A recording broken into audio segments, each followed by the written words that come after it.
si je vais continuer pour le prochain point, toujours par rapport au hockey, toujours par rapport aux Canadiens. Pour vous, c'est quoi le facteur le plus important pour gagner contre les Oilers? On se rappelle, les Oilers ont une des meilleures attaques de la ligue avec leurs deux géants, Connor McDavid et Leon Draisaitl. Donc, selon vous, quel sera le point le plus important pour gagner cette rencontre aujourd'hui? Ben, On va commencer par Sandro. écoute, c'est certain que tu viens de le dire, ça, c'est stopper le monstre à deux têtes, McDavid et Draisaitl. Donc ça, c'est qui, mais je pense que le Canadien l'a quand même bien fait depuis le début de la saison. Donc c'est simplement concentré à continuer de bien le faire. Deuxièmement, rester discipliné, puisque c'est un très, très bon power play. Mais le point que pas beaucoup de monde pense, c'est Mike Smith. Ouais. Mike Smith a une fiche de 13 victoires, 3 défaites depuis le début de la saison. Un pourcentage, pourcentage de 920.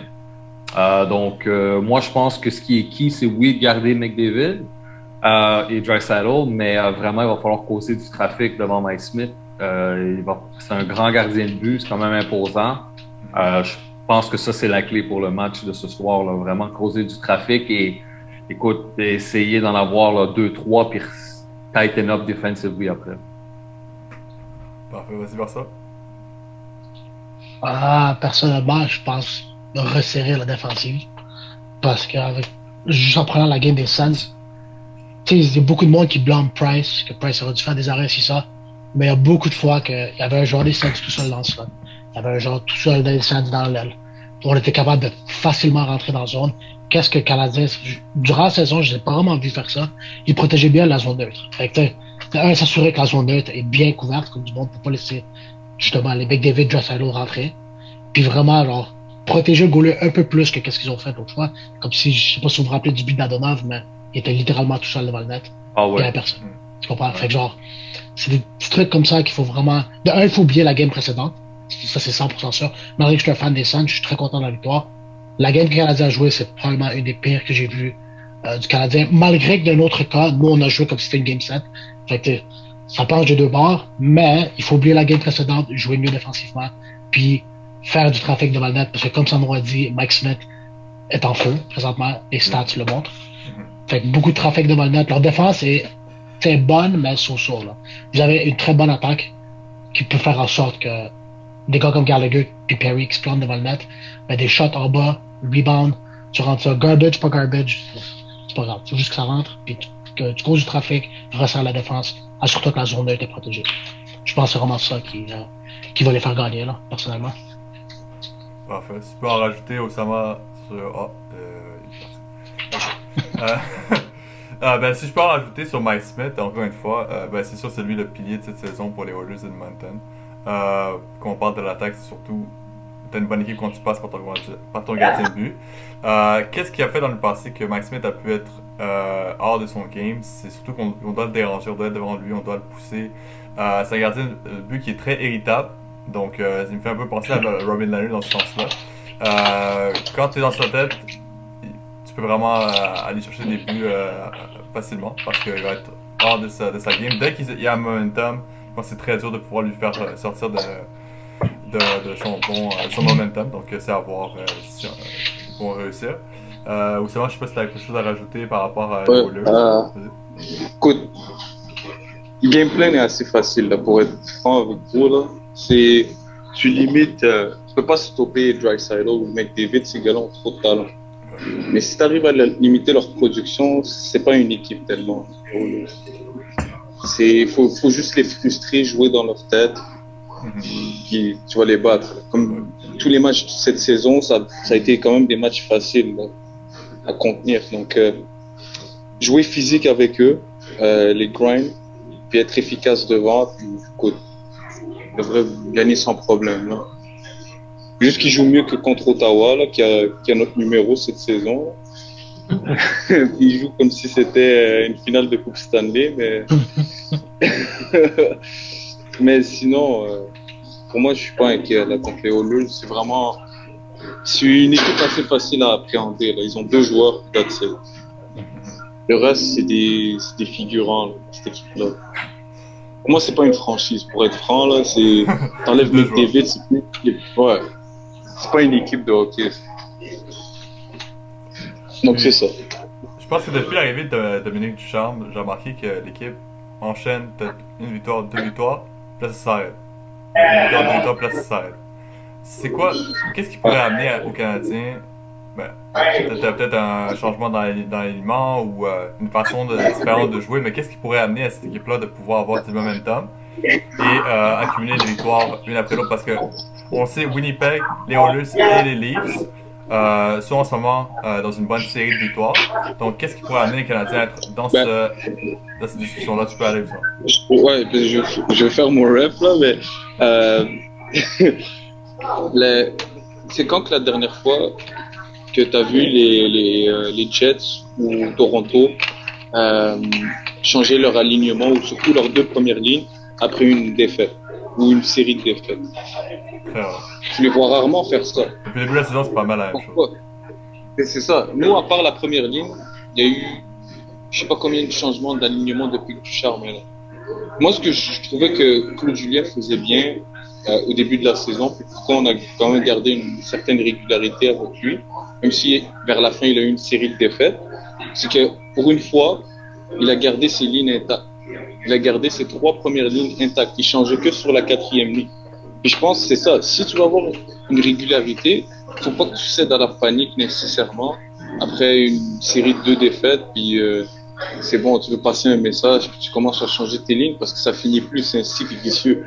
Tu vas régulièrement changer tes lignes, puis là c'est pas la bonne formule, puis finalement tu te ramasses avec une équipe en perte de confiance, frustrée, puis les joueurs savent plus où aller, là. Il y a plus de direction dans l'équipe. Donc, je pense qu'ils devraient garder les lignes telles qu'elles sont. Une fois que ça marche, puis tu restes avec ça. Tu meurs avec, comme on dit, tu vis avec tes idées, tu meurs avec tes idées. That's it. Je les change qu'en cas de blessure ou vraiment si le joueur est pourri, là, il fait n'importe quoi. Là. À ce moment-là, oui. Et sinon, garder de la régularité déjà dans tes alignements. C'est ça la clé. Ce que j'ai remarqué beaucoup, puis c'est vrai que bon, Claude Julien ne changeait pas beaucoup, il se l'est même fait reprocher d'ailleurs, qu'il n'avait pas de changement dans son alignement malgré une série de défaites. Ou, tu sais, encore une fois, la défaite, c'est pas ça l'important, c'est vraiment de la manière que tu perds. C'est quand tu vois qu'il n'y a aucune créativité offensive. Donc, dans ce cas-là, qu'est-ce que tu fais? Ben, un coach se doit te coacher et brasser un petit peu la soupe. Je pense pas que Claude Julien le faisait assez souvent. Encore une fois, je suis pas coach, là, c'est facile pour moi à dire. Mais il se le fait dire. Il se fait critiquer souvent par rapport à ça. Ducharme, on voit que c'est un petit peu l'inverse. Donc, on voit que lui, il brasse quand même assez souvent la soupe. Très réactif. Et Ducharme, qu'est-ce qu'on peut voir? T'sais, on l'a vu, là, il a mis, je pense que Lekonen a joué sur du powerplay, on a vu Dano jouer sur du powerplay. Donc, il récompense le joueur qui est dans la game, que je trouve qui n'est pas une mauvaise chose du tout, ça envoie un bon message. Cependant, je suis d'accord aussi que trop, c'est comme pas assez. Donc, il faut quand même trouver une certaine régularité. Je pense qu'ils gardent des duos ensemble. Si on voit le remaniement, là, on voyait quand même un duo en Anderson et Suzuki qui reste. On voit que Tatar, Dano, bon, et Gallagher, on a fait quelques petits essais, mais bon, ça reste quand même. Puis on essayait là, de garder Keke et Toffoli ensemble. C'est de là je reviens sur Stahl qui prend la place de Keke avec Toffoli.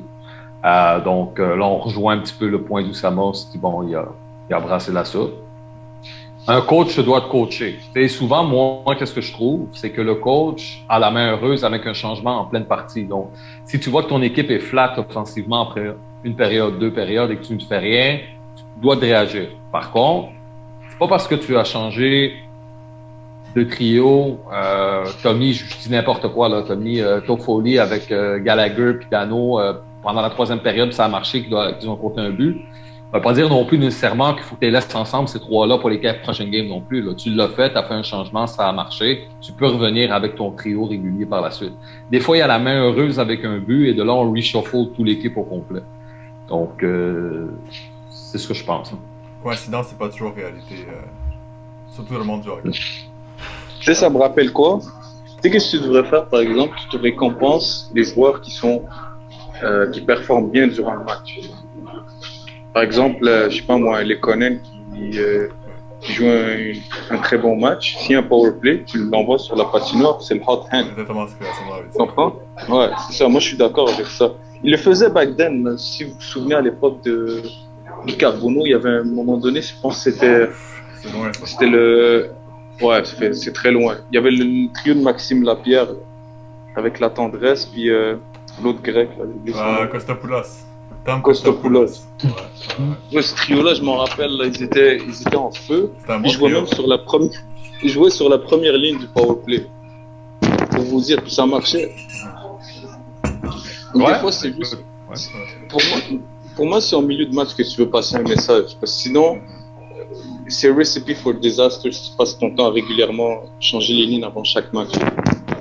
Pour moi, c'est comme ça que Michel Therrien a perdu sa chambre vers la fin. Parce que c'était il y a une défaite, il change une ligne, c'est sûr et certain. Puis, ça me fait rire que tu parles de Michel Therrien, parce que j'allais amener le point à Alain Vigneault. Ben, on va aller par ça, puis je vais amener un point sur Alain Vigneault. I mean, vous n'avez pas le genre d'équipe comme les Suns, par exemple. Comme nous, littéralement, on donne du temps aux gars qui se donnent le plus. Que tu t'appelles Stutzle, que tu t'appelles n'importe qui dans le team, si tu te donnes pas, tu n'auras pas le temps que tu vas vouloir. Fait qu'à vous n'avez pas le genre de team pour faire ça. Est-ce que ça vaut de dire qu'après 2 défaites de suite pour commencer à changer les lignes? Je penserais pas. Je pense qu'il faudrait vraiment garder les lignes telles quelles. Puis durant la game, c'est là que tu changes quoi que ce soit. Parce que l'affaire, c'est qu'il faut pas que tu oublies, t'as quand même une couple de jeunes dans le team, right? Tu peux pas nécessairement toujours changer les lignes. Le jeune, à un moment donné, il saura plus c'est quoi son problème. Tu comprends? Comme peut-être que oui, le coach va lui dire, mais à force d'aller en quête première, après deuxième, après quatrième, après trois, il va être perdu à un moment donné dans sa progression. Fait que c'est pas la meilleure des choses, toujours changer les lignes. De un, tu montres de la faiblesse, tu montres que tu paniques, fait que tu es prêt à juste changer tes lignes. Fait que juste garde ça durant la game. Puis si ça marche, ben ça marche. Next game, si tu veux les remettre ensemble, vas-y. Mais je pense que c'est juste mieux d'avoir une régularité. Comme ça, quand tu t'enlignes vers les séries, ben, t'as déjà tes 4 premiers trios qui sont faits. S'il y a quoi que ce soit qui change dans une game, ben là, tu changes un peu le trio durant la game. Mais pas après, puis ni avant. Ça donne juste trop des messages. Ça peut pas donner des messages négatifs. Pas toujours, mais habituellement, c'est ce qui arrive. Avec les jeunes, là, surtout. Fait que c'est ça que je pense. Puis ça amène à mon point un peu avec Alain Vigneault.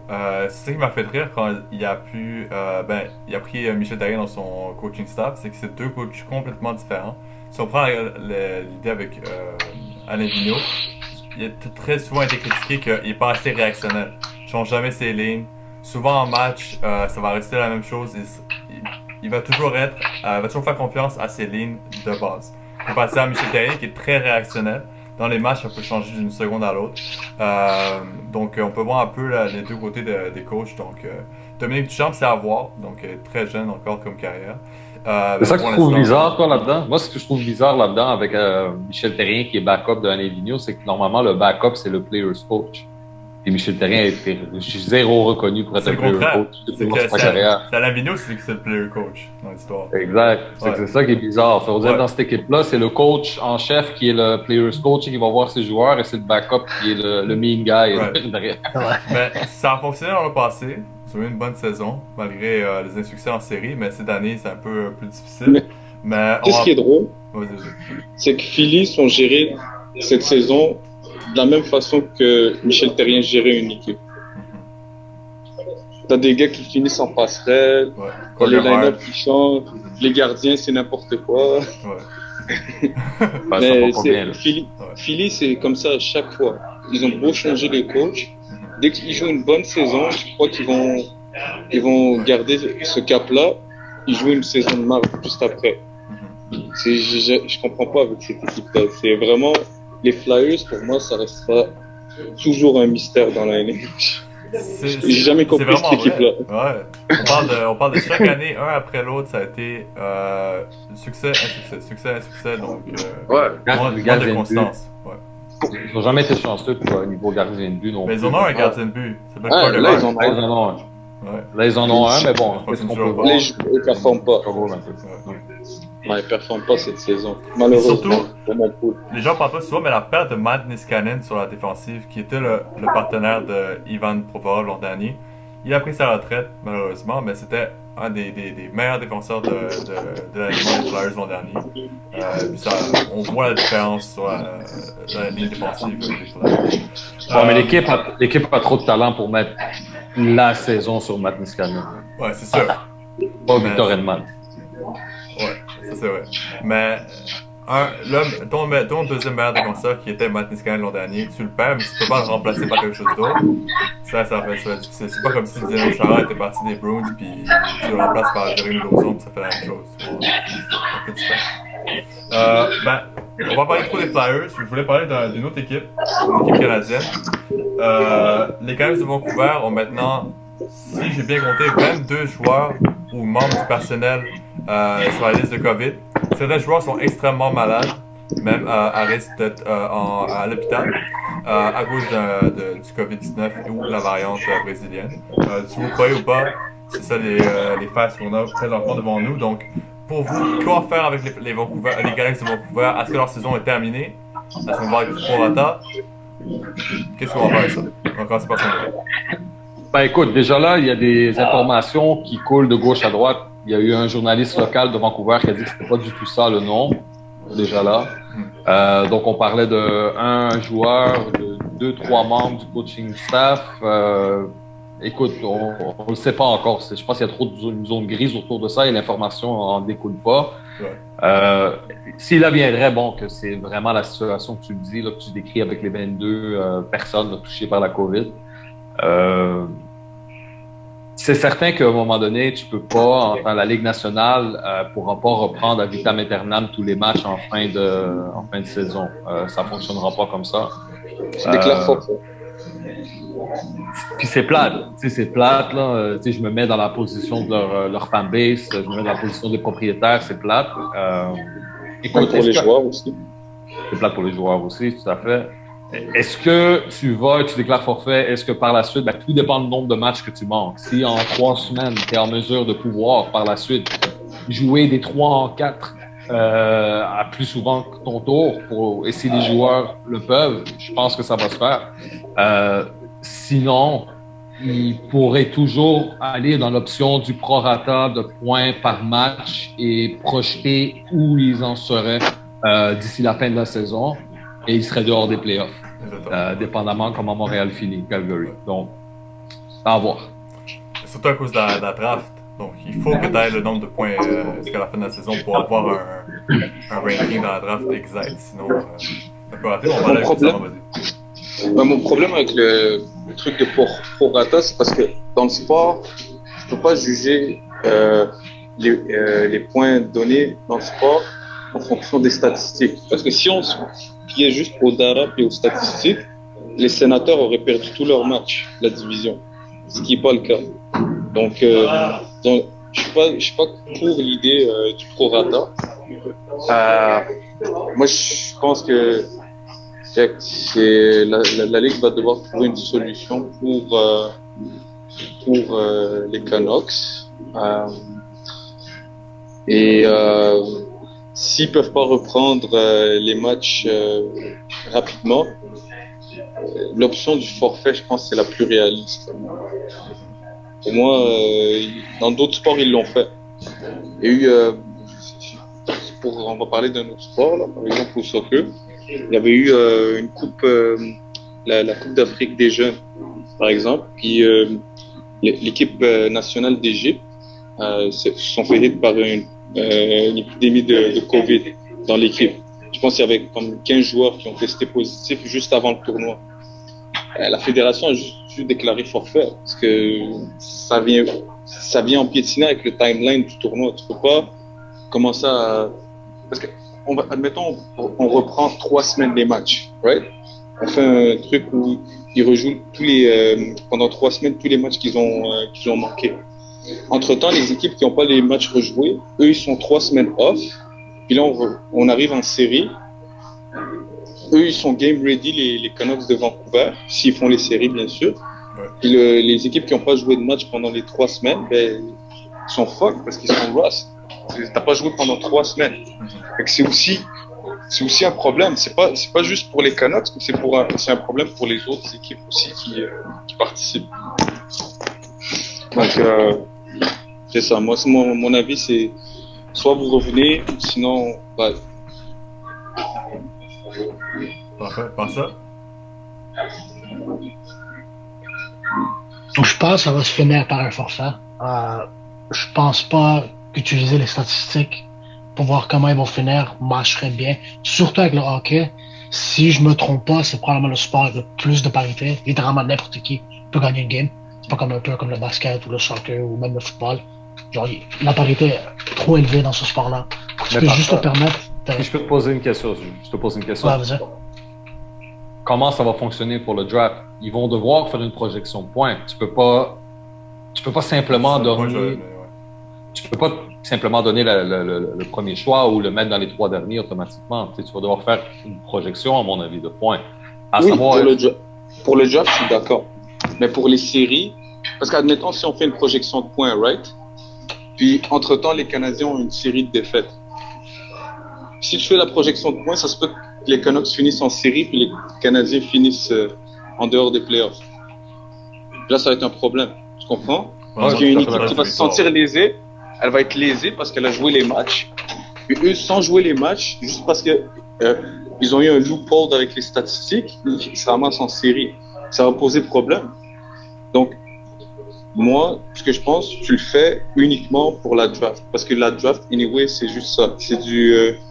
C'est des probabilités qu'ils utilisent pour faire leur pick. Donc, pour la draft, je suis d'accord que tu le fasses. Mais pour jouer les restants des matchs de la saison, tu peux pas mettre ça en fonction du prorata. C'est trop injuste pour les autres équipes qui participent.